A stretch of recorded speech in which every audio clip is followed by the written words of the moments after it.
Muito boa noite.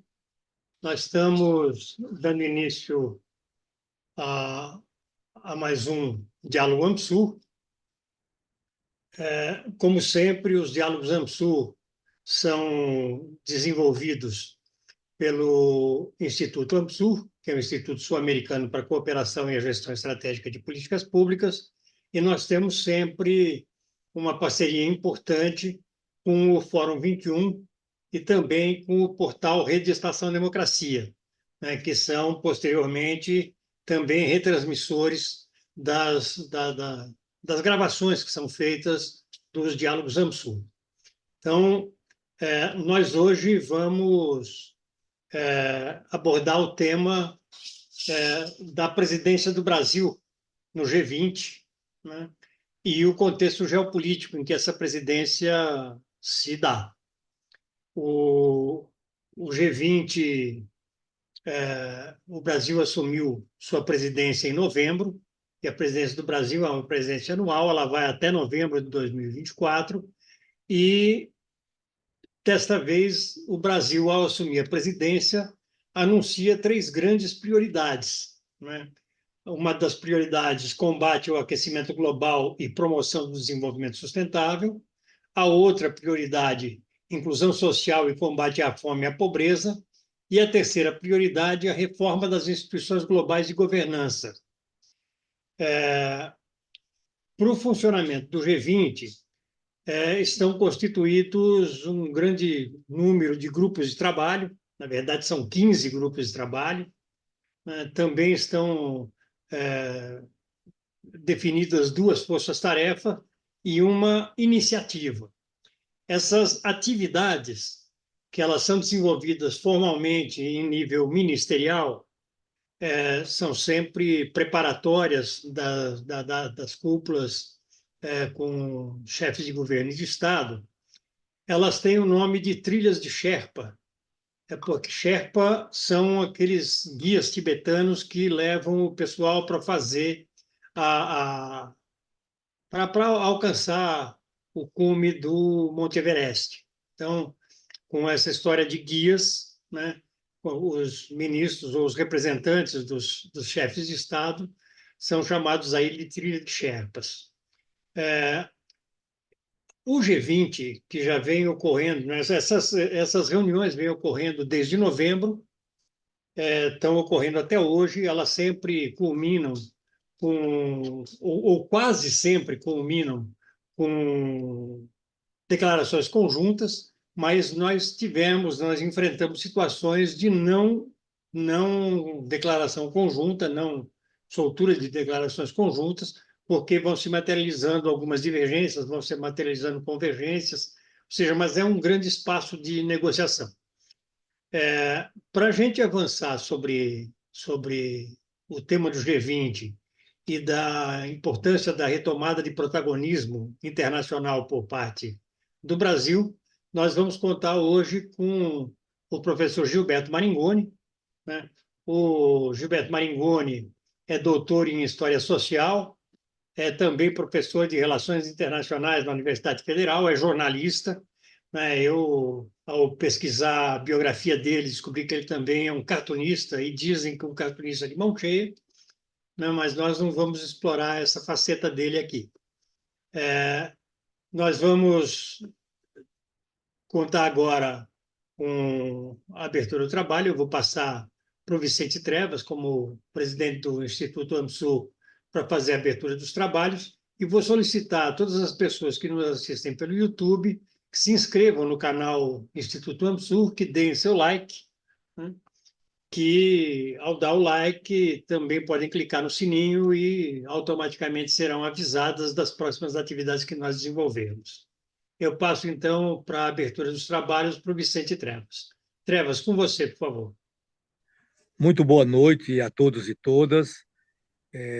Um agradecimento especial ao nosso parceiro, nosso amigo, o professor Gilberto Moricone, e dizer que hoje nós estamos tentando trazer para a cena pública, para um debate público, a presidência brasileira do G20, né?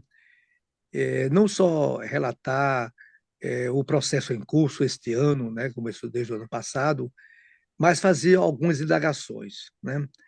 Primeiro, como o Granado, na abertura, sinalizou, o Brasil levou pautas para a sua presidência, né?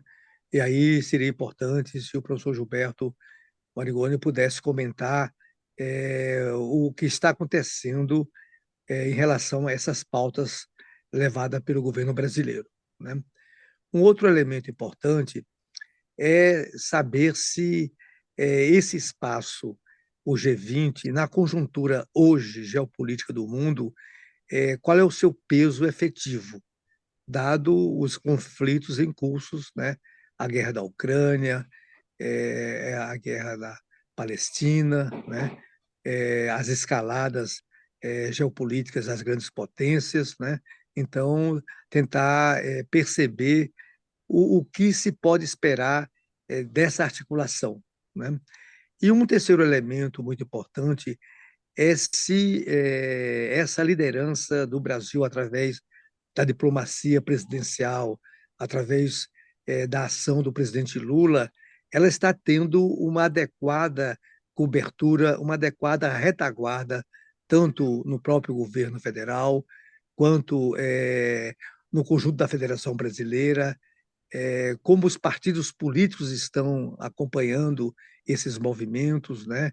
Se eles estão trazendo também para para o seu debate público com as suas bases essas agendas, essas pautas, e também como os meios de comunicação estão lidando. Claro que é evidente que o foco da fala do professor Gilberto é sobre a própria dinâmica do G20, mas se ele pudesse também nos dar indicações sobre o contexto do qual a presidência brasileira está sendo exercida, né?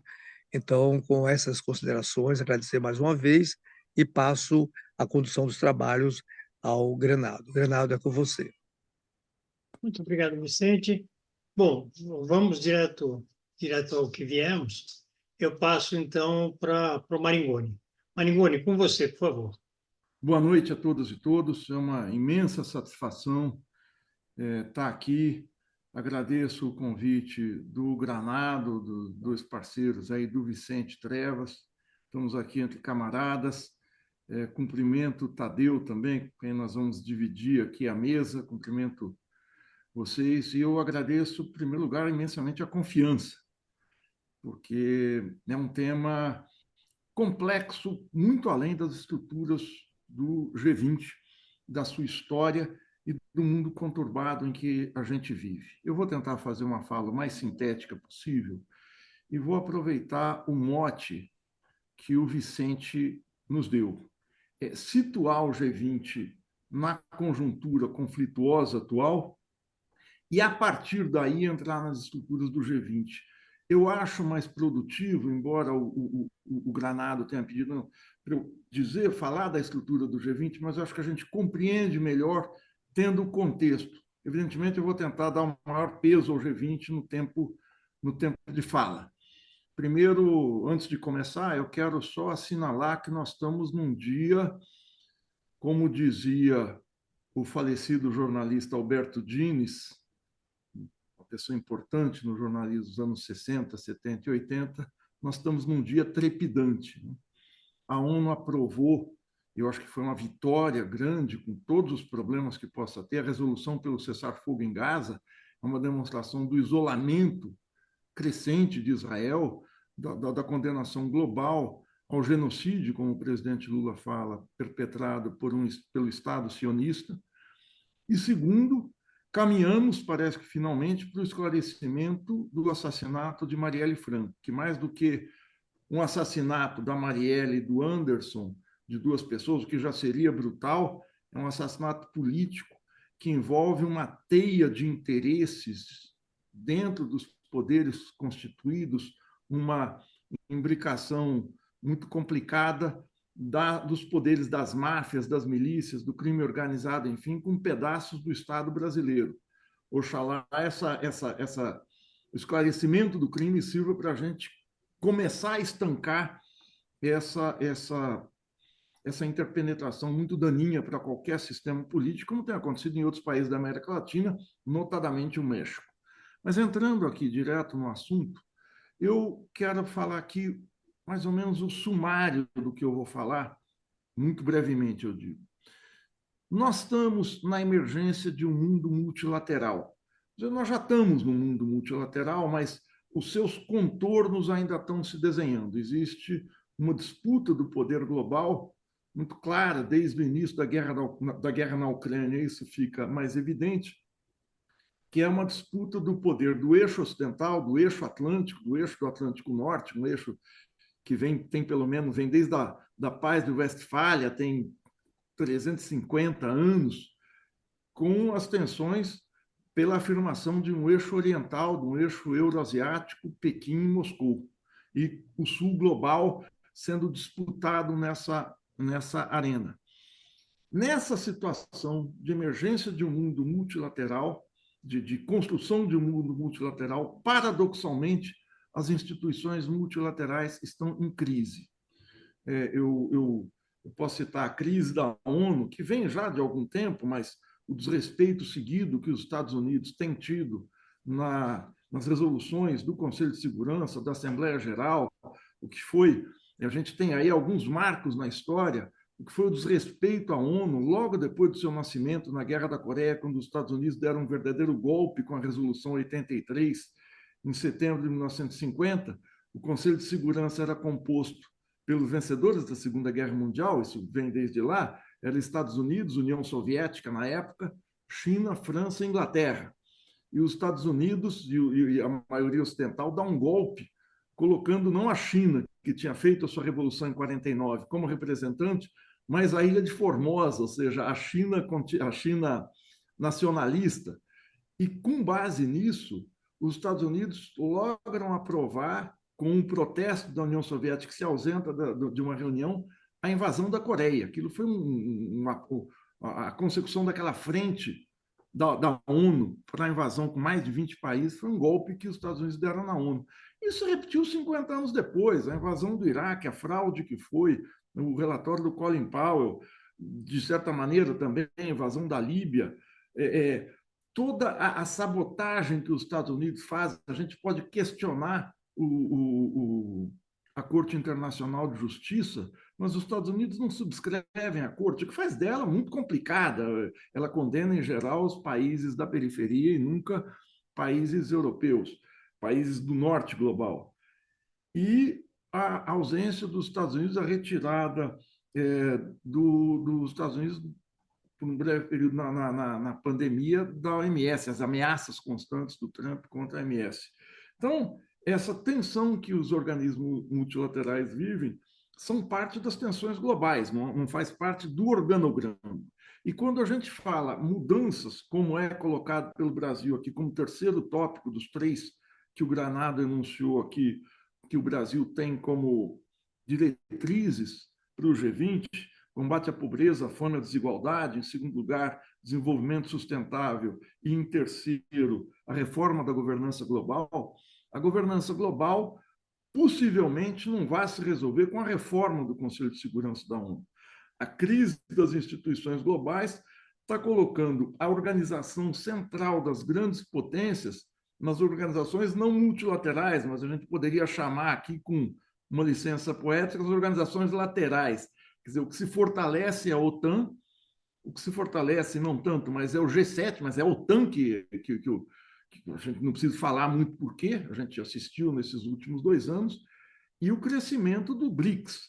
Né? O BRICS atualmente conta com 8 países, o BRICS, não, bem mais, 1, 2, 3, 4, 5, 6, 7, 8, 9, 10, 11 países, a Argentina saiu, eram 12 na reunião da África do Sul, mas o crescimento, e 40 países na fila para entrar no BRICS.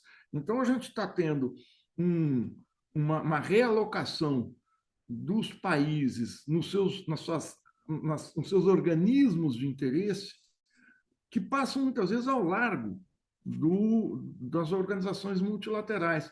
O chanceler Mauro Vieira, aliás, aponta isso num discurso que ele faz na reunião de chanceleres, no bojo do Z20, agora em fevereiro, dá um enfraquecimento dos organismos multilaterais. Vamos ver se Israel vai novamente desacatar essa resolução do Conselho de Segurança da ONU, que Israel é um dos países que se caracteriza por torpedear a legitimidade não só do Conselho de Segurança, mas da própria ONU. É o único país que fez aquele papelão no ano passado de pedir a destituição do secretário-geral da ONU, o Alfredo Guterres, em cima de uma apreciação que ele faz do andamento do ataque genocida de Israel a Gaza. Então, a crise dos organismos multilaterais, ou seja, os poderes globais não querem seguir mais a trilha, ou os grandes, ou principalmente Israel e os Estados Unidos, para dar nome aos bois de uma maneira mais precisa, né, buscam a todo momento tensionar a ONU quando as resoluções não lhe agradam. É preciso dizer, a gente tem duas tentativas desde o início do século XX. Eu não vou considerar aqui o Tratado de Viena, a Santa Aliança, como organismo multilateral. Não era o mundo, aquilo não era. Agora, a gente teve a Liga das Nações, que perde legitimidade, ou melhor dizendo, não ganha legitimidade, quando os Estados Unidos, apesar de terem participado de suas discussões preliminares, se retiram antes dela ser constituída.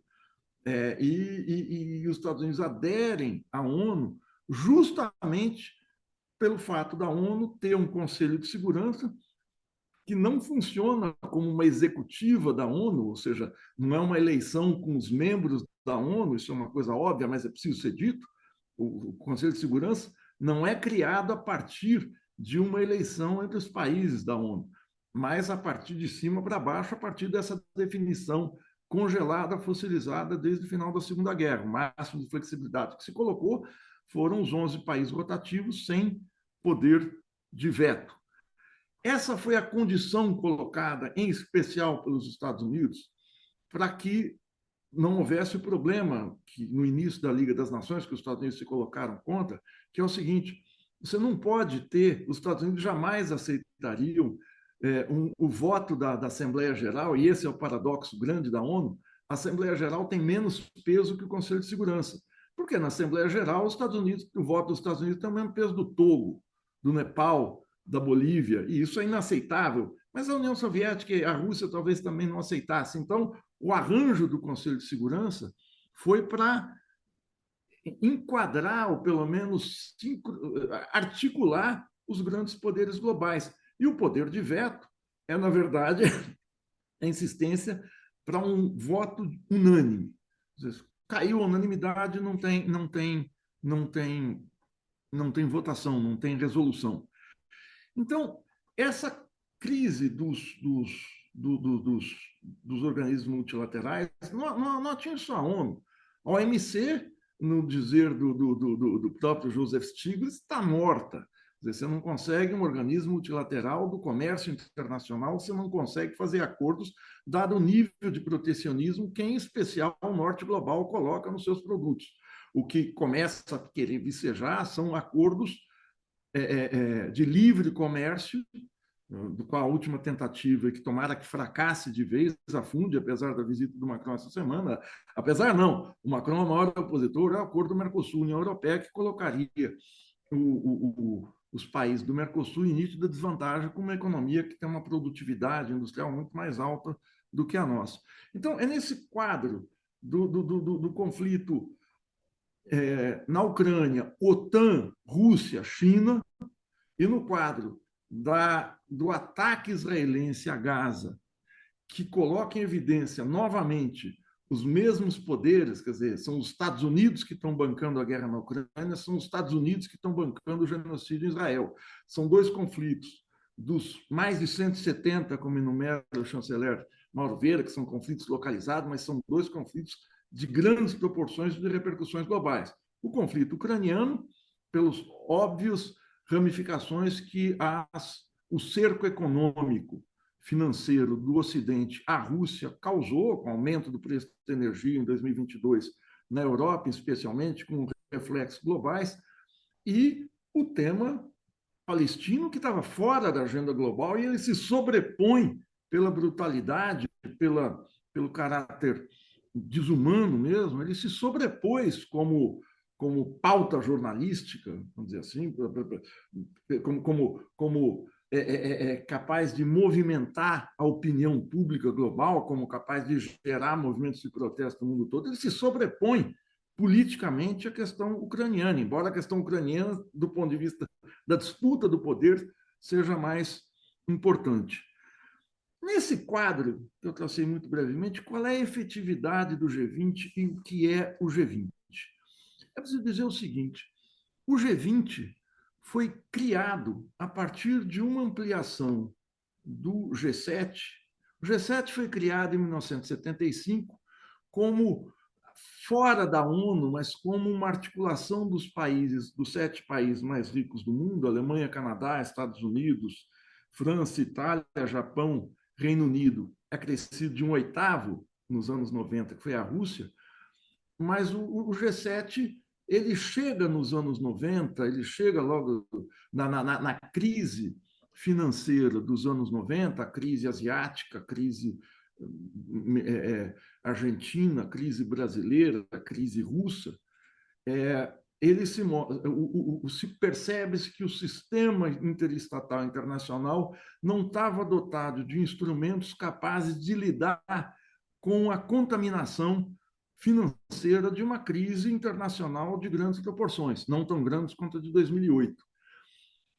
Mas era basicamente uma reunião dos ministros das Finanças e de presidentes do Banco Central para lidar com questões econômico-financeiras. Mais do que econômica, porque a econômica leva em conta as questões sociais, muito mais financeiras.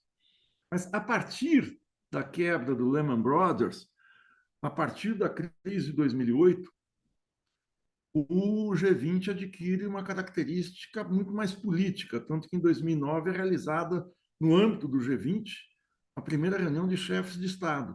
E o Brasil, em especial o chanceler Celso Amorim, investiram fortemente nisso, no ambiente da política externa ativa e altiva, porque o Brasil integrava o G20 das finanças como uma das 20 maiores economias globais, mas ele passa a ter uma característica muito mais qualitativamente superior ao englobar a sua dimensão política durante a crise de 2009, e muito do protagonismo que o Brasil teve no segundo governo Lula, que de todos os governos petistas, cada vez mais, para mim pelo menos, fica evidente que é o melhor deles, é onde houve investimento, houve um ensaio, investimento público, onde houve um ensaio de desenvolvimento efetivo, as taxas de crescimento foram expressivas até serem podadas pela crise de 2009, mas ali o Brasil teve uma conduta econômica muito proativa, quer dizer, muito anticíclica.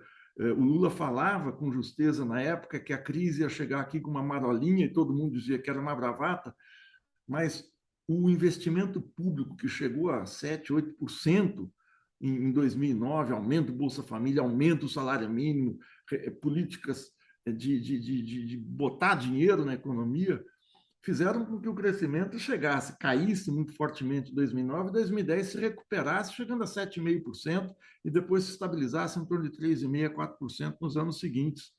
Então, nesse quadro que o Brasil tem voz ativa no plano internacional, porque nacionalmente estava tendo um desempenho ótimo na economia interna.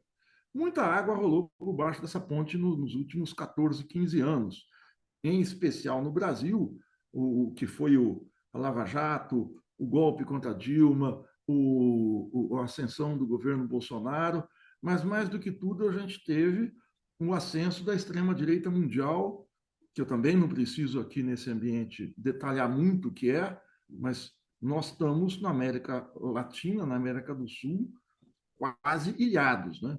Nós estamos aqui cercados por governos de extrema-direita na Argentina, no Equador, nós estamos com um governo de direita no Uruguai, nós estamos com um golpe no Peru, nós estamos com a Colômbia, o Chile, um governo que são dois governos, a Colômbia e o Chile, com muitas dificuldades, o governo boliviano também, e o Brasil luta para se colocar na arena internacional. O Brasil teve, o ano passado, a volta à diplomacia global, o presidente Lula também, o Brasil voltou e tal, e a gente chega à presidência do G20. E aí eu quero falar da estrutura do G20 agora, né? A estrutura do G20, o que o G20 propõe, o G20 não se propõe a ser um fórum de embate de grandes políticas dessa questão do poder mundial, das questões do leste-oeste, da questão palestina. O G20 funciona como uma microestrutura multilateral, micro eu digo, não pelo PIB, ele conforma 80% do PIB mundial, 75% dos fluxos de comércio mundial, segundo o site do próprio G20. Não é isso que dá qualidade ao G20, mas algo muito sensível.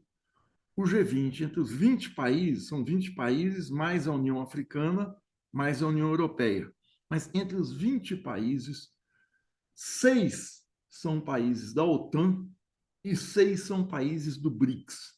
Isso é muito eloquente e a gente precisa analisar essa correlação de forças, esse balanço, essa composição do G20, que é uma composição extremamente delicada, extremamente tensa, e por isso o G20, a gente olha para o site do G20, a gente não vê onde é que está expressa, onde é que estão expressas essas grandes tensões globais. Elas vão estar expressas nas reuniões concretas. Mas se a gente olha para o site do G20, e aqui esse fato de ter 6 e 6, e não são qualquer 6 países da OTAN, são os principais, né? Aqui, olha, são da OTAN, então, os Estados Unidos, o Canadá, Estados Unidos, Canadá, Alemanha, França, Itália e Austrália. França, Itália e Austrália, que de certa maneira é um aliado da OTAN. Então, assim, é o peso pesado da OTAN. E do BRICS também não são países menores. Quem está representado é a África do Sul, os principais, os fundadores. A África do Sul, o Brasil, a China, a Índia e a Rússia, os 5 fundadores. Mais China, o Japão, a Índia, eu acho que foi a Turquia. Arábia Saudita que entrou agora, Arábia Saudita. Então, assim, é peso pesado com peso pesado. Embora sejam 20 países, não tem os quase 200 que tem na ONU, mas a tensão está aqui. Então, tudo vai se mover de uma maneira muito pesada dentro do BRICS. E por isso, se a gente vai ao site do BRICS, a gente vai perceber, assim, você olha e você fala, não, isso aqui parece um site de... Estou tentando ver aqui o meu... Já falei 20 minutos, gente. Eu vou pedir 10. Bom, 10 é o que a gente tinha combinado. Vou tentar fechar em 10 minutos.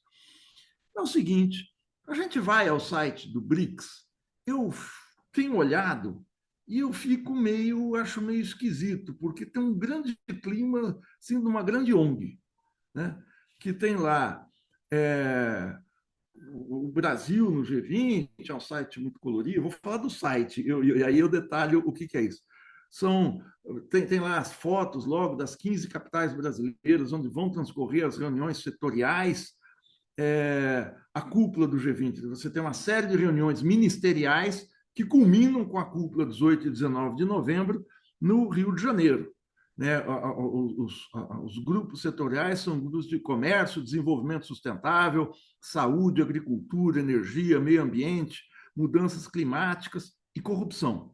Quando eu digo que parece um site de ONG, não quero ironizar nem desqualificar, não. É porque, por exemplo, o desenvolvimento sustentável não vai discutir papel do Estado, por exemplo, que é uma questão central no desenvolvimento. Não, mas são as questões climáticas que são fundamentais. Todos os temas são fundamentais, não estou desqualificando os temas, mas eu estou dizendo, o tema da paz não está colocado. O tema das grandes temas das finanças globais não está colocado de uma maneira clara. Eles vão aparecer. Eu estou dizendo da estrutura. Você abre uma aba do site, é uma aba de turismo. Conheça o Brasil, ecoturismo, gastronomia, passeios, sol e praia. Então, você já fala, mas o que é isso? E você vai navegando, você começa a chegar num pouco mais de substância, né? O combate à fome, à pobreza e à desigualdade, que é o primeiro tema, a gente precisa mediar isso. No Brasil, a gente tem, desde o início do governo Lula, combate à fome e combate à pobreza. Combate à desigualdade, aí é outra coisa muito mais pesada. Combate à desigualdade é tirar de rico para passar para pobre. É imposto sobre grandes fortunas, é imposto progressivo. Isso nós não temos e não tivemos no governo Lula. E se a gente for pegar o Thomas Piketty, ainda é um desejo. Eu não tô ironizando, nem colocando em dúvida. Mas é algo a se conquistar, é algo a se avançar. O segundo são as três dimensões do desenvolvimento: sustentabilidade, desenvolvimento sustentável, desenvolvimento social e desenvolvimento ambiental. Não entra nas questões do Estado.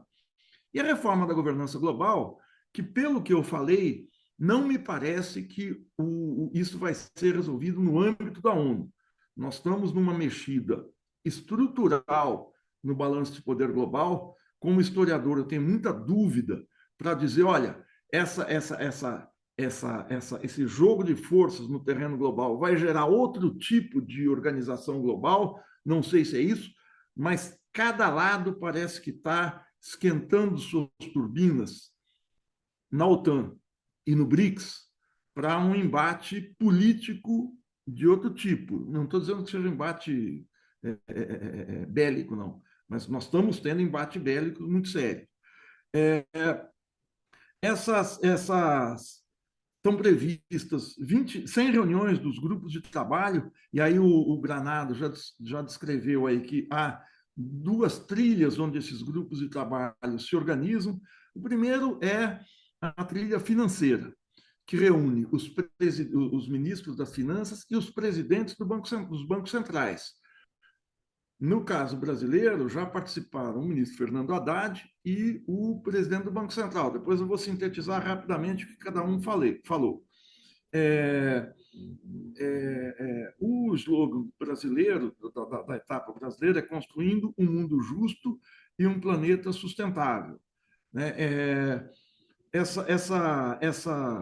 A questão das finanças não está colocada em como regular as finanças internacionais, mas está estabilidade financeira, agenda do BIS, do Bank of International Settlements, o Banco Central dos Bancos Centrais, que regula as finanças globais, e o FSB, o Comitê de Estabilidade Financeira. São agendas importantes, mas não está em pauta discutir a finança global do ponto de vista da desigualdade, dos fluxos financeiros, da limitação de circulação de capitais. Isso pode entrar, vai depender da disputa política. Estou falando como é que é a estrutura. E os chefas são representantes, emissários dos líderes. Não fica claro, são representantes do país. O representante brasileiro é o embaixador Marcos Lírio, ou seja, é um representante do Estado, do Itamaraty, não é um representante claramente do poder eleito. Claro que ele é escolhido pelo poder eleito dentro dos marcos do Itamaraty, mas não é o ministro das Relações Internacionais.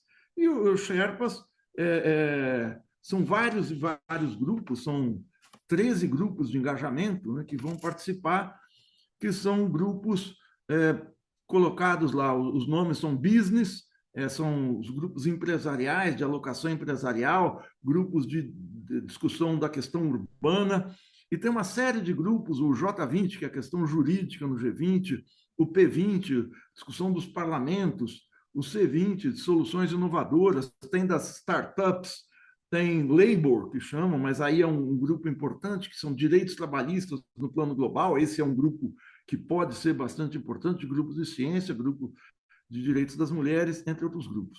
As reuniões foram muito interessantes, as intervenções dos ministros brasileiros. Eu vou descrever e depois eu fecho com uma avaliação curta, geral. As reuniões os discursos estão colocados no site, né? O ministro Haddad falou na reunião de ministros que estava também a secretária do Tesouro americana, Janet Yellen. A Janet Yellen elogiou muito a reforma fiscal, a reforma fiscal, a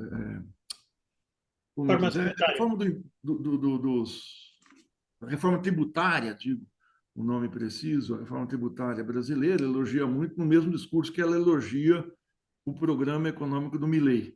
Ela tem uma reunião, então muita gente ficou encantada. Janet Yellen elogiou o Brasil, sim, elogiou o Brasil, elogiou a Argentina, elogiou o que a gente repudia na Argentina. Mas o discurso do ministro Haddad foi muito interessante, foi um discurso que ele centra na concepção, na concretização de uma tributação internacional sobre os super ricos. Ela tem alguma ligação com a taxa Tobin, que vocês todos se lembram, que foi proposto no começo dos anos 2000, no âmbito que a gente estava, principalmente pelo François Chenek, economista francês, que isso teve algum apelo no Fórum Social Mundial, mas não entrou na agenda global. O fato de um ministro brasileiro colocar isso, essa tributação, é muito interessante. Agora, vamos ver se isso vai caminhar. Isso está sendo colocado no grupo de 20 países. Vamos pensar bem, quer dizer, a gente continua tendo paraísos fiscais, isso não depende do Fernando Haddad, evidentemente, paraísos fiscais, a gente tem como escapar de uma tributação internacional, isso é algo extremamente complexo que envolve o poder da alta finança global. A gente teve um discurso aqui, isso foi no mês de fevereiro, início de março agora, da Margarete Menezes, fez um discurso falando da diversidade, inclusão, economia criativa. O Roberto Campos Neto fez um discurso que qualquer um de nós aqui assinaria, porque é combate à pobreza, desigualdade, inclusão social. Ele fala de inclusão financeira, mas eu estou dizendo, o papel aceita tudo, o vento também, quando a gente fala, né? Agora, quem esteve representando o ministro da Agricultura fez um discurso também na reunião dos ministros da Agricultura falando do combate à fome. Na reunião de mulheres, do empoderamento feminino, é um grupo novo que está colocado, curiosamente foi falar a primeira-dama, Janja Lula da Silva, que falou da questão, que é uma conquista real, da questão da igualdade salarial, a questão da violência contra a mulher, e em seguida falou a ministra Cida Gonçalves sobre o mesmo tema. Mas eu quero chamar a atenção para os dois melhores pronunciamentos que foram do ministro Mauro Vieira. Esse entrou nas questões políticas que a gente está falando aqui, as questões das tensões globais reais. E ele deu uma densidade ao G20 que nenhum outro ministro, nenhum outro representante deu. Ele fez 2 discursos, que foram em Brasília, no dia 21 de janeiro, no dia 22 de janeiro. No primeiro, ele diz o seguinte: o G20 é o fórum mais importante que reúne países com visões opostas que ainda conseguem se sentar a mesas para ter conversas produtivas. Achei muito interessante ele falar, não é que países que têm visões, é que ainda conseguem, porque na toada que vai o mundo, já não se consegue sentar. A segunda é falando o que eu disse no começo, da crise das instituições multilaterais. Eu fiquei até espantada, porque eu sempre achei o ministro Mauro Vieira, diante do ministro Celso Amorim, diante do que foi o Marco Aurélio Garcia e o nosso Samuel Pinheiro Guimarães, que são 3 gigantes do Itamaraty, o Mauro Vieira sempre foi um quadro muito mais recuado, menos politizado. Ele fez um discurso, ele diz literalmente o seguinte: as instituições multilaterais não estão equipadas para lidar com os desafios atuais, como demonstrado pela inaceitável paralisia do Conselho de Segurança da ONU em relação aos conflitos em curso, Ucrânia e Palestina.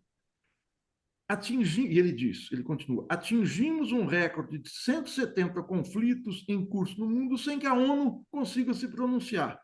Não é aceitável que o mundo ultrapasse a marca de 2 trilhões de dólares de gastos militares anuais. No dia seguinte, ele parece continuar esse discurso.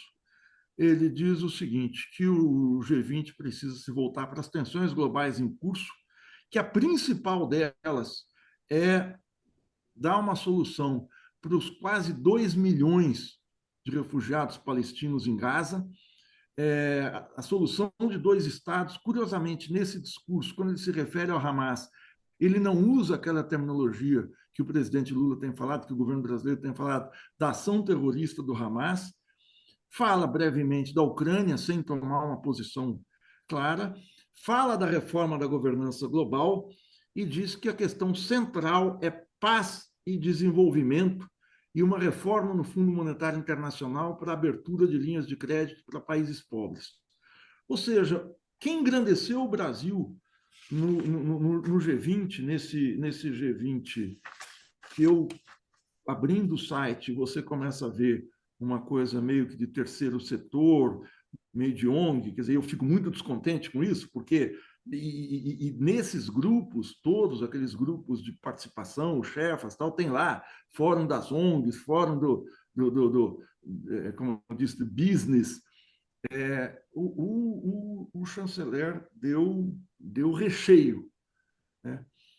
Vamos ver como é que isso vai continuar, porque o Mauro Vieira mostra o seguinte: não vai dar para fazer do G20 um, uma entidade, uma articulação de cooperação internacional descolada ou desossada do resto do mundo. É isso que está colocado na abertura do site. O G20 é um fórum de cooperação internacional. Assim como de 99 para 2008 a gente teve uma mudança, como falava, acho que o Neném Prancha, mudança de patamar do G20, né? Ele deixa de ser um fórum financeiro e passa a ser um fórum político. Ele não pode se conformar com a paralisia das organizações multilaterais, e o chanceler fez muito bem em botar o dedo na ferida, que ainda conseguem se sentar publicamente. Então, está em aberto o papel que o Brasil pode ter. Para além disso, que muita gente fala, o Brasil tem uma vitrine, não tem vitrine, não tem vitrine, tudo bem. Isso não é um campeonato de relações públicas. É da intervenção que o país pode ter nesse grupo de países. Repito, não se espere nada de excepcional no G20. Quem tem na balança 6 e 6, o trocadilho, a piada infame é inevitável, né? 6 de um lado e meia dúzia do outro. OTAN e BRICS. Não vai achar que daí vai sair algo muito definidor. Mas as intervenções brasileiras podem fazer uma diferença. Nós temos um outro ponto de tensão muito particular na reunião dos chefes de Estado, no dia 19 e 20 de novembro, que é o seguinte: o presidente Putin acabou de ser reeleito, acabou de ter essa tragédia em Moscou, e o Tribunal Penal Internacional tem uma ordem de prisão internacional contra ele nos países que o Brasil, nos países que são afiliados, signatários do tribunal. Eu aprendi muito sobre o tribunal, da composição do tribunal, com o nosso companheiro Del Roio, que ele está aí ainda. Depois eu quero que ele fale, porque o tribunal, a composição são por juízes brancos do norte global, não é a Corte Internacional de Justiça. E as sentenças são contra indivíduos, e assim, de 28 sentenças feitas desde o Tratado de Roma, nos anos 90,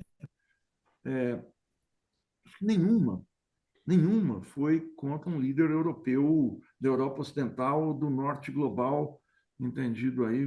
Posso estar enganado, mas Del Roio, vocês me corrijam. Então é isso. Eu não sei se eu consegui dar um panorama, mas é uma estrutura difícil. E difícil se colocar nesse balanço de forças em que estão colocadas dentro do G20 as tensões globais, e parece que pelo site todo mundo quer mudar de assunto. O Mauro Vieira fez muito bem, ele não mudou. E isso pode ser o ponto alto do Brasil. Espero que o presidente Lula siga também essa trilha. Muito obrigado, gente. Muito obrigado, Maringoni. Falei 36 minutos, peço desculpas por não ter cumprido a palavra. Fui mais professor do que candidato.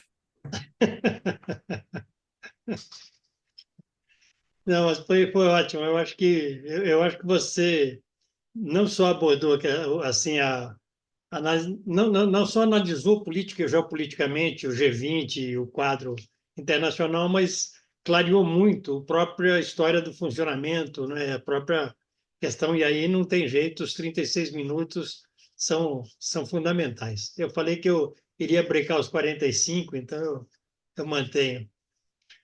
Eu vou, então, abrir para as pessoas que tiverem interesse em se pronunciar, em fazer observações, fazer perguntas. Então, com você, Del Eu vou Roio. falar um pouquinho. Depois eu passo para o Tadeu. Depois, bem, você começou falando a biografia do Maringoni, mas você subestimou o que ele tem de melhor. Ele tem o cartunista, o desenhador. Ele é sublime nisso. É que a carreira, sei lá, política levou ele para as outras coisas, mas o melhor dele é isso. Eu vou contar uma história. Vocês sabem que, por acaso, eu fui eleito senador pela Lombardia anos e anos atrás. Eu não tinha dinheiro nenhum, obviamente, para fazer campanha e pedi para o Maringoni me desenhar a apresentação da minha candidatura. Ele fez. Aquilo foi metade dos meus votos, eu devo aquilo. Foi um sucesso absurdo. Rompeu completamente a chateza da campanha eleitoral italiana. Isso é verdade. Isso é verdade. Olha, o Maringoni fez um quadro de tensões que não tem solução no G20, não tem solução na ONU, não tem solução em lugar nenhum, porque nós estamos entrando num conflito que ele já desenhou bem no início, ele chamou de Sul Global, vamos chamar como for possível, e, sobretudo, o bloco da OTAN, que é um conflito que nós vamos ter que lutar para sobreviver, não ir todo mundo para a morte, porque está muito perigosa a situação desse conflito. Então, nós estamos em conflito, em conflito. O Brasil é um país médio nesse conflito. Ele é importante pela produção agrícola, ele é importante pelo tamanho que ele tem, ele é importante pela água, ele é insignificante pelo poder militar, pelo poder de defesa em geral, não é? De defesa. É um país sem defesa. Quer dizer, é um gigante importante sem defesa. Esse é o problema maior que nós temos. Então, nós vamos precisar necessariamente daquela proteção dos BRICS, que quer dizer China, quer dizer Rússia. Não é uma escolha ideológica, tirem isso da cabeça. É uma escolha de sobrevivência, que hoje o Brasil não faz, mas vai acabar tendo que fazer, vai estar tendo que fazer. Isso deixa tudo muito, muito mais difícil no campo da política, muito mais difícil no campo. Vocês veem a questão, como é que nós vamos resolver como começou o Maringoni? O Conselho de Segurança votou, finalmente, para que Israel pare imediatamente seus ataques. Foi unânime, quer dizer, não foi unânime, mas ninguém votou contra, porque ninguém votou contra. Então, seguindo as regras da ONU, Israel tem que parar imediatamente. Se não parar, pode, na ONU, criar um exército para forçar esse país rebelde a se paralisar. Inclusive, começar com sanções imediatas que bloqueiam o seu poder militar. Bom, isso não vai ser feito. Israel já respondeu. Não quer nem saber. Não queremos nem saber. Continuaremos os nossos ataques até a vitória. Suspendeu, inclusive, os encontros que tinham com o governo dos Estados Unidos. São peitudos, hein? Porque é uma coisa... Eles sabem, fazendo isso, que eles vão aumentar a crise dentro dos Estados Unidos. E aqui é um outro problema, que Maringoni não falou muito, mas ele sabe perfeitamente, que nós já conversamos até, é os Estados Unidos. Os Estados Unidos está ficando um país impossível. Quer dizer, o conflito dessa chamada campanha eleitoral, que não é mais uma campanha eleitoral, é uma guerra, que está se aprofundando dentro dos Estados Unidos, que vai levar, tudo indica, a vitória de Trump. Trump não vai fazer... o governo de Trump vai ser um governo de vingança interna, vai ser quase guerra civil interna. E tudo isso vai aumentar o nosso desequilíbrio. Pode reforçar muito, vou chamar o BRICS do Sul Global, pode reforçar muito. Mas a situação é tensa, porque a Europa Ocidental está na mão de um bando, me desculpe falar, de calhordas. Não está mais na mão de uma direita democrata cristã, às vezes até de uma direita liberal, nada disso. Toda aquela classe política criada depois da Segunda Guerra Mundial, de sociais-democratas, liberais e democratas cristãos, que eu combatia ferozmente, eram todos gênios, eram todo mundo gênio, todo mundo tinha concepção profunda de Estado, de história, da onde venho, para onde vou. O que tem lá não tem essas mínimas condições. Precisa ser uma discussão que eu proponho a gente fazer em junho, quando haverá a debacle europeia na eleição do Parlamento Europeu, do que virá para fora. A Europa está sem condições políticas de governo. Macron, que deve estar no Brasil hoje, amanhã, não sei quando, está chegando. Macron está com 10% de apoio na França. Ele não sabe mais o que fazer. Perde a África, quer fazer guerra, mandar tropa contra a Rússia, o que é uma loucura. Todo mundo sabe que é uma loucura. Então, ele diz que vai mandar, depois esquece, não fala mais. Tal. E vem fazer acordo do Mercosul, mas aí enchem a Paris de caca de boi, de vaca, porque não é possível. O acordo do Mercosul não existe, gente, ele nunca existiu. A Europa, ela se baseia num sistema chamado PAC, Política Agrária Comunitária. O, o acordo Mercosul-Europa vai contra o PAC. Seria a dissolução da União Europeia. Não vou entrar em detalhe, mas nunca existiu essa possibilidade. Não sei porque o Brasil perde tempo há 20 anos, continua perdendo tempo em discutir essa questão. Então, o que eu quero dizer é que nós temos muita turbulência pela frente, muita turbulência. Eu acho que o Brasil está se comportando bem, está se comportando bem. Estou de acordo com o Itamaraty, está superando as minhas expectativas, está se comportando como pode.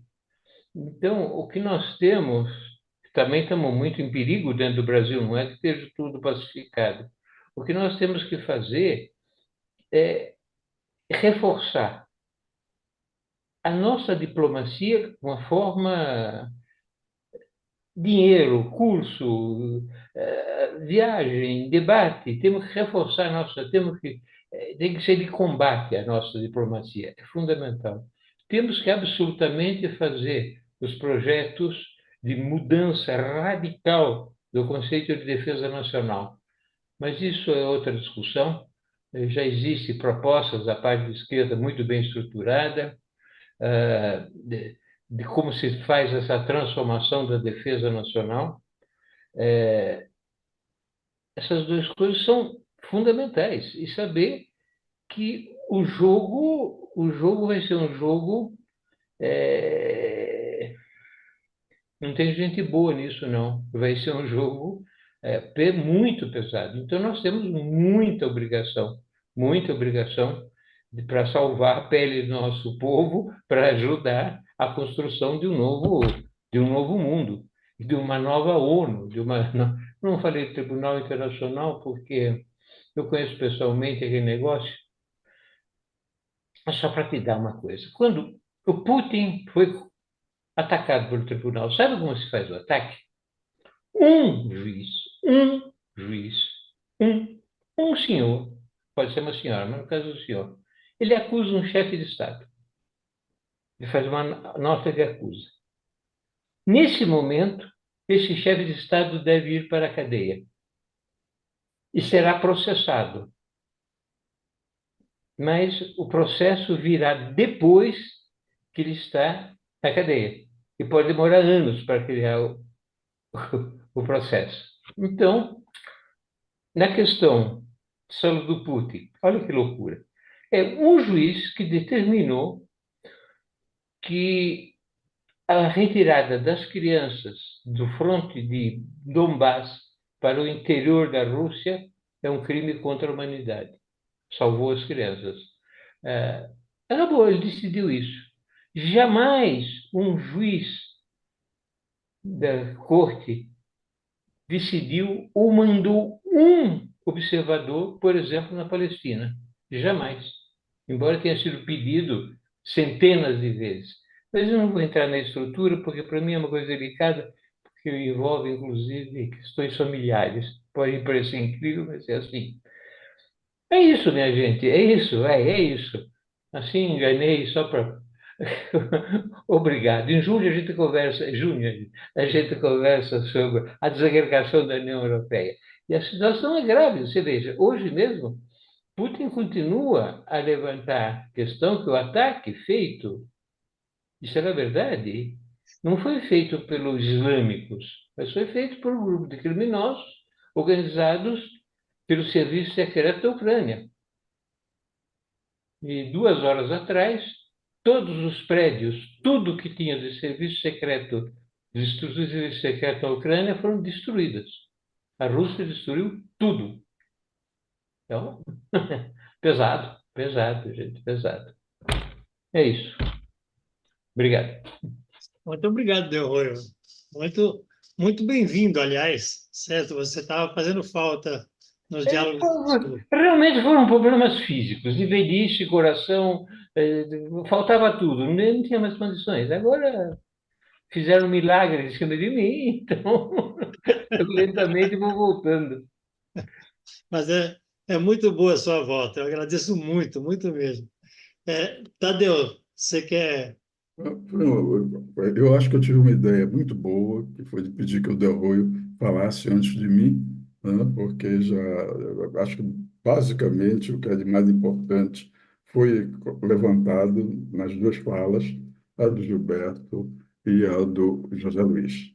Eu vou um pouco fazer o papel, entre aspas, né, de ser uma certa advogado-diabo. Eu vou fazer uma avaliação que, no fundo, é convergente, tanto com a do Gilberto quanto com a do Del Rey, mas que tem umas nuances.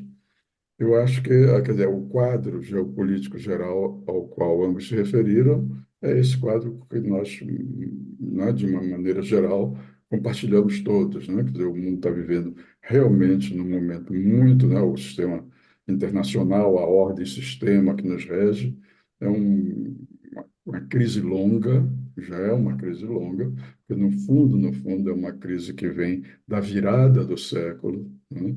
Os americanos achavam que o momento do hegemonismo unilateral seria um momento perdurável. O século XX, eles diziam, foi um século americano. O século XXI será mais americano ainda. Mas também na passagem do século, né, houve o ataque às torres, e depois as várias guerras, a guerra contra o terror, que se desdobrou em várias guerras, né, que basicamente desestruturou todo o Oriente Médio até o Afeganistão.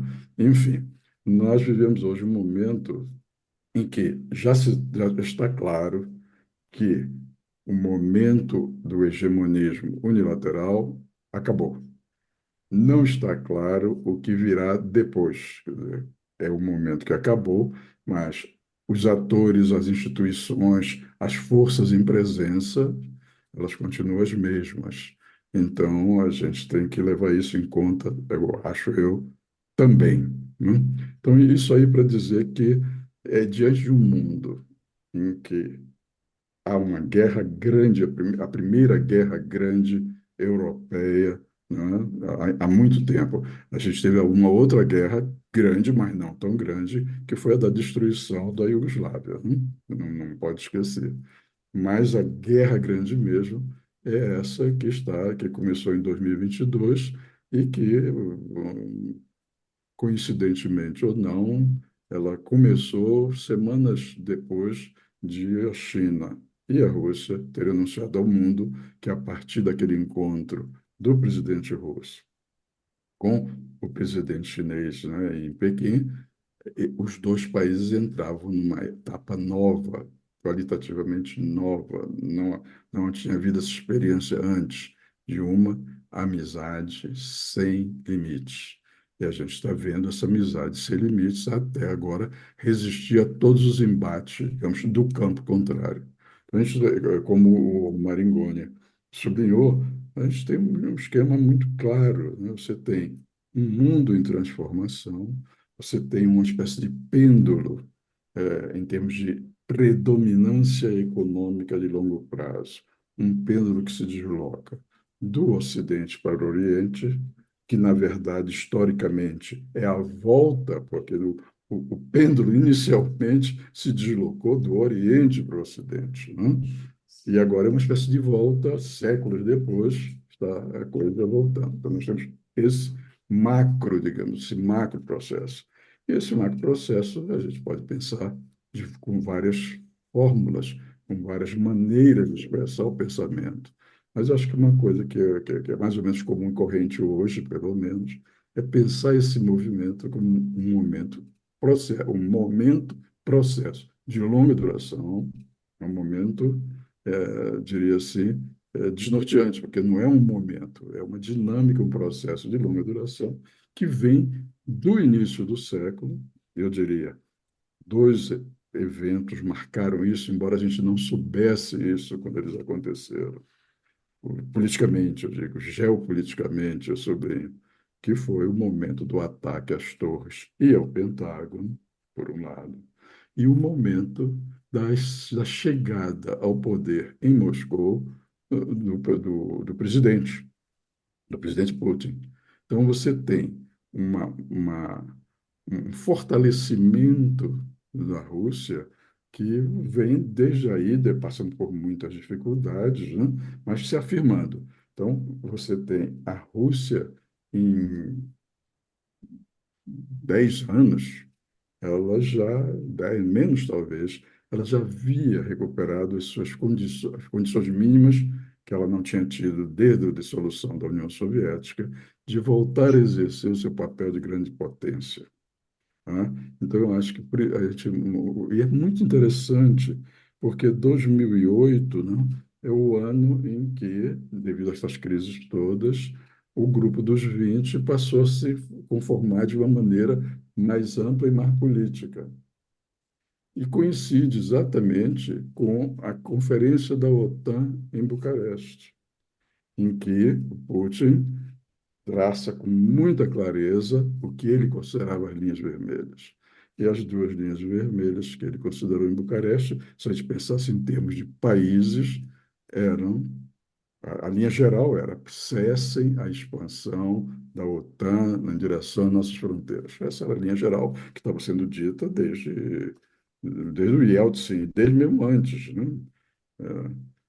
Então, você tem, em 2008, a criação de um novo G20 que se forma, que se expande, que faz mais do que ser apenas um clube de reuniões de ministros da Fazenda e de presidentes de Banco Central, né, para assuntos basicamente financeiros, né. Então, você tem, em 2008, a expansão do G20, tem na sua agenda um novo desenho das cúpulas, e você tem, em 2008, vamos dizer, o discurso forte do Putin, repetindo outros discursos fortes que ele tinha feito. Só que antes ele fazia discurso forte sem ter aquilo que o Rui diz que a gente não tem, poder militar. Mas em 2008 ele já tinha. Então ele faz o discurso, ele depois faz essa intervenção curta, decisiva, na Geórgia, e ele diz: não, não, nós não aceitamos que a Ucrânia possa vir a ser parte da OTAN, porque para nós seria um pesadelo. Aí você tem, em 2008, novo G20. E aí você tem, não vou fazer aqui o histórico, mas você tem, né, rapidinho, né? Em 2014, o golpe da Praça Maidan, a reação imediata à Crimeia, sanções aplicadas contra a Rússia pela invasão da Crimeia, né, território ucraniano, tá? E você tem, desde então, a Rússia se preparando, aprendendo, se informando, operacionalizando medidas de defesa contra sanções econômicas, comerciais, financeiras, etc., ou seja, contra uma guerra econômica do Ocidente, os primeiros movimentos foram a partir da entrada, da anexação, da integração, que houve o plebiscito, todo mundo apoiou, praticamente todo mundo, mas da integração da Crimeia a Rússia. Então, eu estou dizendo isso aqui, como a gente vê paralelismos e vê esses fatos paralelos, a gente consegue estabelecer alguma ligação entre eles. Então, aí você chega no G20 hoje. Eu acho que o Gilberto sublinhou isso muito bem. São dois grupos no G20. E achei ótima a história, né? Um é seis, outro é meia dúzia. Mas são que seis e que meia dúzia são essas. Mas o mais interessante, aí eu acho que é uma coisa também que a gente tem que pensar, sem ter solução à vista, nem ideias luminosas, né? Porque, a não ser que baixe aqui, a gente esteja a caminho da marcha, todos nós a cavalo, e vamos cair todos juntos a cavalo e vamos voltar convertidos em Paulo de Tarso, né? O que está acontecendo nesse processo é que, de uma certa maneira, você tem que se criou a possibilidade, não só a possibilidade testada hoje da Rússia, com o apoio, claro, de China, Coreia do Norte, Irã, etc., apoio material, ela resistir a uma aliança enorme. Agora, o problema é da coisa voltando ao G8, ao G20, é que os 12 que são, né, que estão aí, os seis mais a meia dúzia, são seis e meia dúzia profundamente diferentes. Então, não é que eles sejam equivalentes. A meia dúzia ocidental, ela é, digamos, ela é institucionalizada. Ela tem uma dimensão de doutrina e ação militares, de teoria de justificatória das ações militares, muito claramente estabelecidas e profundamente, no caso, antirrussas, né? E você tem do outro lado, então você tem os seis, é a OTAN, são membros da OTAN, são membros da União Europeia, né? E tudo muito doutrinário, tudo muito explicadinho, tudo muito pensado, tudo muito automatizado. E, apesar disso tudo, não estão conseguindo derrotar a Rússia. Mas, do outro lado do G20, você tem como é que eu assim, um saco meio de gatos, porque você não tem uma oposição frontal, você não tem uma doutrina para os outros seis, você não tem uma articulação que leve em conta todos os níveis, as elevações do discurso político-diplomático e das ações político-diplomáticas, inclusive a hipótese de uma ação militar. Isso não tem. Mais ainda, quando o Gilberto lembrou, isso foi tem uma fila para entrar nos BRICS, de, sei lá, 40 países. A última vez que eu li era 40, 41, já não lembro. Mas isso significa que o BRICS, que não é uma instituição organizada, que o BRICS é quase uma não instituição. Ele é um projeto de instituição que virá ou não a ser concretizado. Ou seja, ele é muito mais frágil num momento de choque, porque você tem dentro do BRICS, eu acho que seria muita ingenuidade nossa, muita inocência, dentro do BRICS você tem países que têm ligações umbilicais, além dos, por exemplo, só para dizer, a Arábia Saudita. Ela tem uma ligação umbilical com a Rússia, porque os dois, na OPEP, eles, né, dão a maioria das cartas, ou usam as cartas com maior peso, tem os trunfos mais ou menos na mão. Mas ninguém se iluda. Quando a gente pensa que é a Arábia Saudita que está nos BRICS, é a Arábia Saudita que, se não tivesse ocorrido a operação anticolonial do Hamas, do Jihad Islâmico, então, que deu no que deu em termos de uma mortandade, né, o choque para Israel e a resposta israelense, que de se decidir por uma guerra genocida, a gente, isso aí, a Arábia Saudita estava à beira de ser, eu acho que o quinto integrante do conjunto dos chamados Acordos de Abraão. Tanto assim, tudo parecia caminhando tão bem em termos de grandes planejamentos americanos e europeus e israelenses, que o Blinken dizia que estava tudo uma maravilha, que estava tudo ótimo, que as coisas há muito tempo no Oriente Médio não se vivia uma situação tão favorável a visão ocidental. E a operação, né, a operação de insurgência, digamos assim, né, dos guerrilheiros de Gaza mudou esse quadro, né? Então, agora nós temos. Eu estou dizendo isso porque as coisas são muito. Isso sempre, quer dizer, é aquela verdade tão banal, né? Mas as coisas são muito complicadas. E não se. Acho eu, se a gente pensa na guerra na Ucrânia, quer dizer, você tem hoje três focos importantes de potencialmente três ou quatro explosivos em termos de conflito de grande envergadura. Você tem a guerra na Ucrânia, a Operação Militar Especial, a guerra da Rússia com a Ucrânia. Essa guerra, a gente sabe que está perdida para a Ucrânia. Tudo leva a crer. Não há hoje nenhuma análise realmente séria que diga que a Ucrânia pode vencer a Rússia. Não há. Então, a guerra está perdida, questão de tempo. Mas a guerra perdida leva o Ocidente a talvez fazer coisas ainda mais alucinadas do que o Macron, de vez em quando, coloca no balão para flutuar, né? Então, essa é uma possibilidade, que essa guerra, em algum momento, perca aquilo que a caracterizou até agora, que com todas as manobras, ela é uma guerra formalmente contida. Ela não é uma guerra formalmente, entre a Rússia e a OTAN. Nem a OTAN diz que quer isso, quer estender, aumentar a guerra, embora alguns países da OTAN seguramente o queiram. E também a Rússia diz o tempo todo que não quer, que ela não tem nem porquê, nem porquê, né? Então, você tem isso, esse perigo. Há uma guerra que pode se expandir. Você pensa a guerra, eu diria, a guerra genocida de Israel contra a população de Gaza. Essa guerra, ela é o inverso. Ela só pode parar efetivamente, né, se os Estados Unidos romperem com uma aliança que vem de 1948 com Truman, que sofreu um grande abalo em 1956 com a guerra no Sinai, com a guerra egípcia. França, Reino Unido e Israel fizeram uma ação sem consultar os Estados Unidos. E aí a coisa não deu. Eles tiveram que se recolher.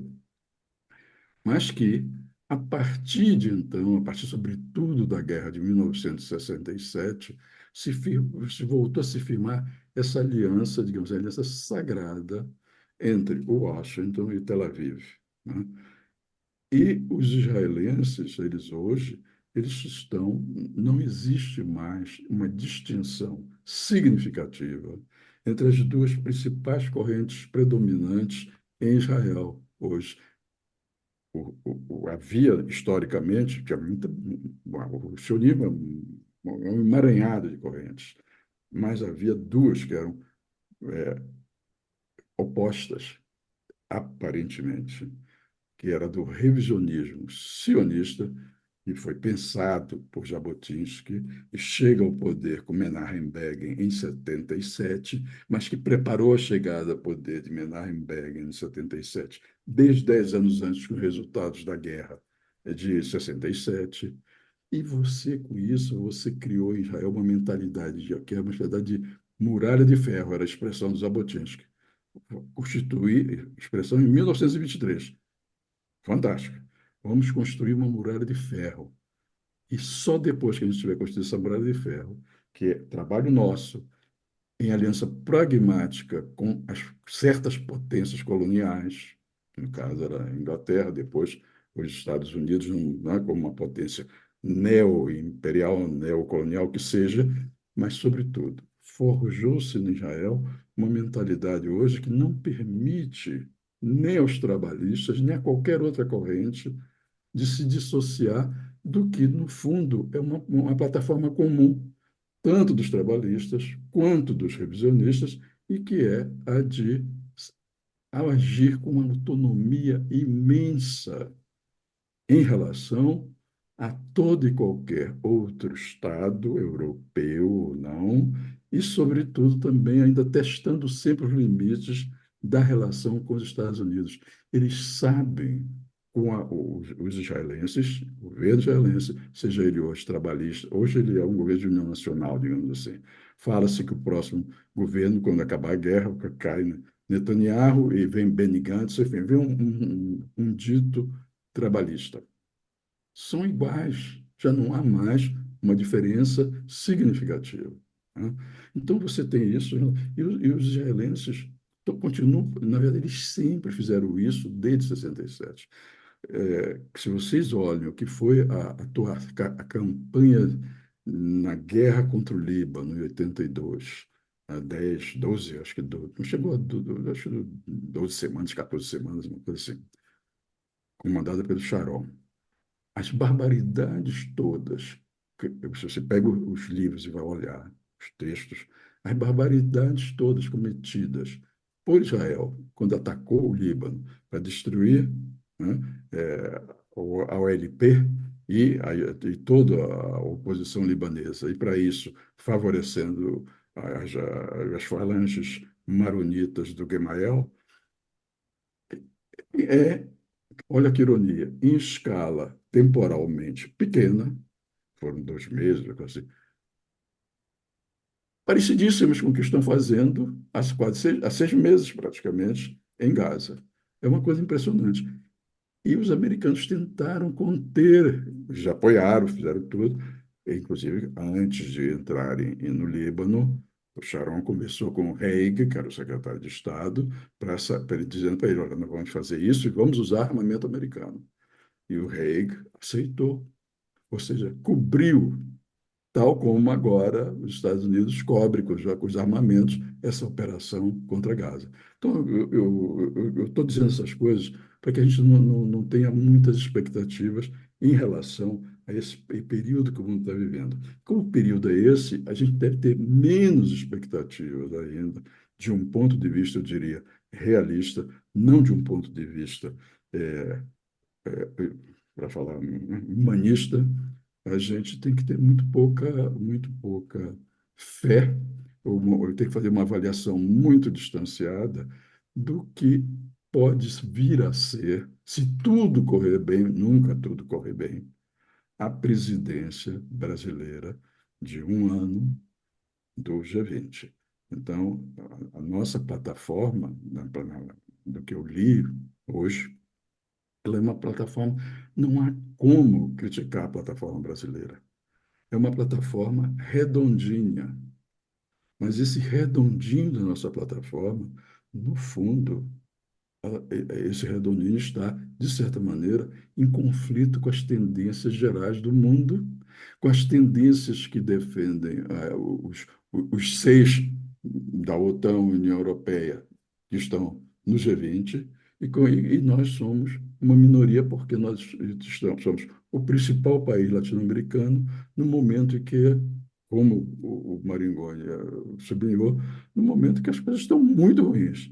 E nós, não é em um ano que a gente vai conseguir infletir praticamente nada. Sorte nossa, de certa maneira, que a presidência anterior foi da Índia, que tem certas afinidades eletivas, digamos, sul-globalista conosco, e vamos ser seguidos na presidência pela África do Sul, que é, obviamente, ainda que com ela temos ainda mais afinidades eletivas, sejamos weberianos, docemente weberianos, conosco. Mas eu acho que a coisa é muito complicada. E é a coisa que o chanceler fez, o chanceler fez um discurso, os 2 discursos, né? E eu estou me louvando no que o Maringoni falou, eu não cheguei a ler, mas os discursos tecnicamente perfeitos, politicamente incisivos, no estilo de uma diplomacia multilateral que consegue fazer a crítica de suas instituições, do espaço onde ela é exercida, mas que, por mais que a crítica seja aguda, seja politizada, não escamoteie, ela tem como efeito geral algo muito menor do que nós poderíamos imaginar pela simples leitura do discurso. Então, com isso eu fecho a minha intervenção. Muito obrigado, Tadeu. Hoje eu acho que a gente está avançando de maneira muito interessante na análise da geopolítica atual mundial. Então, eu vou devolver a bola para o Maringoni já para arredondar o final da nossa conversa. Maringoni, com você, por favor. Obrigado, Granado. Bom, essas duas brilhantes intervenções, a do Del Rey e a do Tadeu, enquadraram o G20 nessa disputa global. Aliás, Tadeu, te cumprimento muito pelo artigo seu que eu li hoje no Terra Redonda sobre Israel, acho que é o equilíbrio catastrófico. Muito bom. Eu não espero nada, eu acho que não dá para esperar nada do G20, pelos problemas do G20 e pelo que eu considero uma falta de rumo da diplomacia brasileira. Nós estamos com uma diplomacia basicamente declaratória do presidente Lula, e esse discurso que eu julguei muito bom, os dois discursos do Mauro Vieira, são discursos, né? O Lula elevou o tom contra Israel, mas o Brasil continua vendendo petróleo e comprando equipamento aeronáutico de Israel.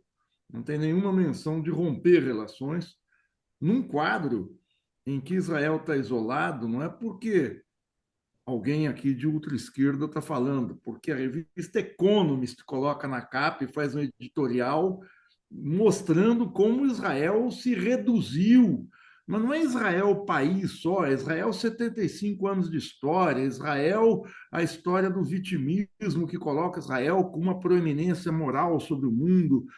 Enfim, não é o isolamento dos Estados Unidos, é o isolamento do que Israel tentou ser como símbolo de alguma coisa aí do rescaldo do nazismo. Né? Isso acabou. A capa da Economist é brutal, mais do que qualquer editorial que algum de nós escrevesse aqui. Segundo, é a própria estrutura do G20. Eu insto vocês a irem ao site. Aquilo é um site de uma coletânea de ONGs, tirando alguns discursos. Então, não há nessa... E eu digo, eu acho que muito tem a ver com a perda de rumo, com a falta de rumo da diplomacia brasileira. O Fiore escreveu outro dia, eu já tinha escrito coisa semelhante em julho, fazendo um balanço para o Le Monde Diplomatique da diplomacia brasileira. Mas não há nenhum documento dando qual é o rumo da diplomacia. O governo de transição lá atrás não indica, o discurso de posse do Mauro Vieira não indica, não há nada indicando aonde o Brasil quer chegar. Nós estamos vivendo assim na continuidade, no impulso, na inércia do que foi a diplomacia ativo de 20 anos atrás, num mundo totalmente diferente. Com claro, algumas declarações boas, mas eu acho que não vão muito além disso. Nós corremos o risco de ter começado a presidência do G20 marcado pela eleição do Milei na Argentina, pelo genocídio de Israel em Gaza, e terminar com a eleição do Trump em dezembro próximo, no começo de dezembro. Isso é muito simbólico. Isso não tem responsabilidade. A diplomacia brasileira não tem nenhuma responsabilidade sobre isso. Mas isso expressa o mundo sobre o qual o G20 está colocado. Então, eu tenho muito receio, e falo aqui sem nenhum, do G20 ser inócuo.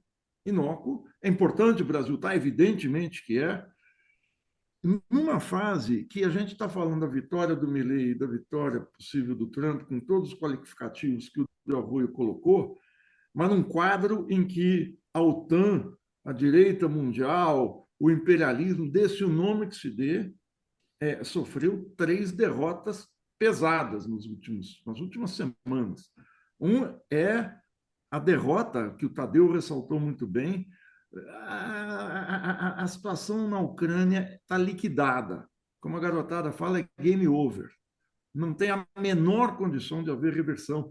Essa história do Macron de dizer que vai mandar tropas, eu boto na conta do desmilinguamento da União Europeia que o Del Rey está dizendo, uns calhordas. Até a Maria Zabarova, acho que é esse o nome, quando Macron falou que ia mandar tropas e Olaf Scholz falou que a Alemanha ia reforçar esse ataque à Ucrânia, ela fez a piada inevitável que está na cabeça de todo mundo. Olha, a experiência de exército francês invadir a Rússia e exército alemão não é boa. Não é boa. Quer dizer, virou uma coisa quase anedótica, porque a possibilidade de virar não é nenhuma. Segundo, foi a eleição do Putin. Vamos combinar. Você pode pode-se não gostar do Putin, pode-se achar o que for do Putin. Num país em que o voto não é obrigatório, a presença aumentou. Não adianta dizer que aumentou porque as pessoas foram na ponta do sabre. Não, não é isso. Milhões de pessoas não vão votar. E foi muito expressivo e está em linha com as pesquisas. Não adianta dizer, tinha 150 observadores internacionais. Quem teve recentemente na Rússia pôde constatar, o Putin é uma coisa, assim, ele tanto na rua você sente quanto nas pesquisas. E o terceiro é esse isolamento de Israel. Então, a fúria ocidental, mais do que a derrota, mas a fúria, que é uma coisa mais subjetiva, é muito grande. O Brasil, o Del Roio colocou muito bem, quer dizer, um país só pode ter uma diplomacia realmente soberana se é um país com uma política de defesa soberana. O Brasil não tem uma política de defesa soberana. Nós temos as Forças Armadas, que são isso que a cada dia se estampa nas manchetes, é Braga Neto, é milícia com o Rio de Janeiro, é Heleno isso, é isso, aquilo. E num quadro que é preocupante, que está subjacente à política brasileira, que são os constantes recuos do governo Lula na política interna, que eu acho que podem ser sintetizados nesse recuo sobre a questão de 1964. Numa situação em que as Forças Armadas estão muito enfraquecidas, acho que jamais tiveram, assim, na história da República, assim, eu não vou nem falar, porque cada um aqui deve ter isso na cabeça. Quer dizer, um recuo, para mim, injustificável, uma questão democrática. A presidenta Dilma fez, eu fui atrás, os discursos dela no Senado, os discursos que ela fez no Palácio do Planalto, no cinquentenário do golpe, foram discursos assim, muito afiados, muito corajosos. Se 60 anos depois a gente não pode discutir uma questão democrática básica, nós estamos com um problema interno, mas isso se expressa externamente também. Eu acho que a situação é muito séria. O Putin chegou a aventar o uso de armas nucleares limitadas. É claro que arma nuclear é aquela história. Um país tem para não usar, os únicos que usaram foram os Estados Unidos. Mas o fato de um chefe de Estado colocar isso na mesa, mais do que usar, eu acho que não vai, espero que não use, mas demonstra as tensões, o grau de tensão que o mundo está vivendo. Por fim, eu concordo inteiramente, assino embaixo o que o Tadeu falou, o BRICS não tem a institucionalidade, a solidez que tem a OTAN. O BRICS é um fórum. O BRICS não tem estatuto, o BRICS não tem sede, o BRICS não tem nada. O BRICS tem uma reunião anual marcada, que os chefes de Estado vão lá, é uma articulação importantíssima pelo peso dos países que estão lá, 80% do petróleo do mundo está lá, tem uma parcela do PIB mundial com o BRICS já é maior que a do G7, mas não tem uma consolidação. A própria presença da Índia, a gente sabendo que a política externa da Índia, que funciona como um país autônomo, até pelo seu peso, a Índia às vezes está lá de um lado, às vezes está do outro. A gente sabe como se comporta um país do peso da Índia na cena internacional. Enfim, eu não espero muito do BRICS, mas eu acho que o preocupante é a cena global. Se o BRICS seguir uma senda de conseguir lidar um pouco com isso, mas é muito difícil pelos 6,5 interno.